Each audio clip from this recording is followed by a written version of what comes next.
સાંભળ્યું કે air ambulance દરમિયાન મુસાફરોની હાલત કેવી થઈ. હવે વોલ ગ્રાફિક્સ દ્વારા એ જાણવાનો પ્રયત્ન કરીએ કે એર એમ્બ્યુલન્સ એટલે શું અને તે થવાના પાછળના કારણો જે છે તે શું હોય છે. તો એર એમ્બ્યુલન્સ થવાના કેટલાક કારણો છે, જેમાં આકાશમાં હવાના પ્રવાહમાં અચાનક થતી ઉથલપાથલને આ એર ટર્બ્યુલન્સ કહેવાય છે. જે હવા અલગ અલગ દિશામાં વહેતી હોવાથી વિમાનને તેનાથી ઝટકા લાગે છે અને વિમાન જે છે તે થોડા સમય માટે ઉપર નીચે અથવા પછી ડાબે જમણે હલી શકે છે, જેને કારણે પ્રવાસીઓના જીવ અદ્ધરતાલ થઈ જાય છે.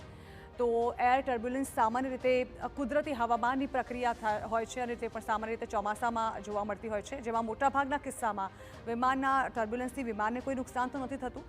જોકે જો સીટ બેલ્ટ ન પહેર્યો હોય તો મુસાફરો અને ક્રૂને ઈજા થવાની શક્યતાઓ રહેલી છે. ખાસ તો પાયલોટ શક્ય હોય ત્યાં સુધી ટર્બ્યુલન્સવાળા જે વિસ્તાર છે તેને ટાળવાનો પ્રયાસ કરતા હોય છે.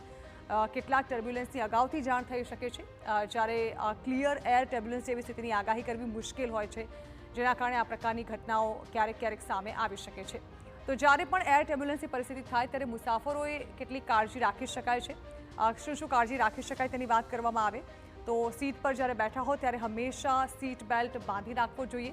મુસાફરો ફ્લાઇટ ઉડાન ભરે પછી સીટ બેલ્ટ ખોલી નાખતા હોય છે.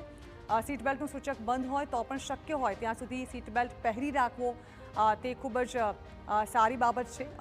તે વખતે સીટ બેલ્ટ બાંધીને જ રાખવું, ક્રૂ મેમ્બર્સની તમામ સૂચનાઓનું પાલન કરવું અને ટર્બ્યુલન્સ દરમિયાન અનાવશ્યક રીતે સીટ પરથી ઊભા ન થવું અને ખાસ તો ઉપરના જે લગેજ કેબિન હોય છે તેને ખોલવાનું ટાળવું જોઈએ. બાળકો તેમજ વૃદ્ધ મુસાફરોની ખાસ કાળજી રાખવી જોઈએ. તેવા સમયે ગભરાવાની જગ્યાએ શાંતિ જાળવી રાખવી.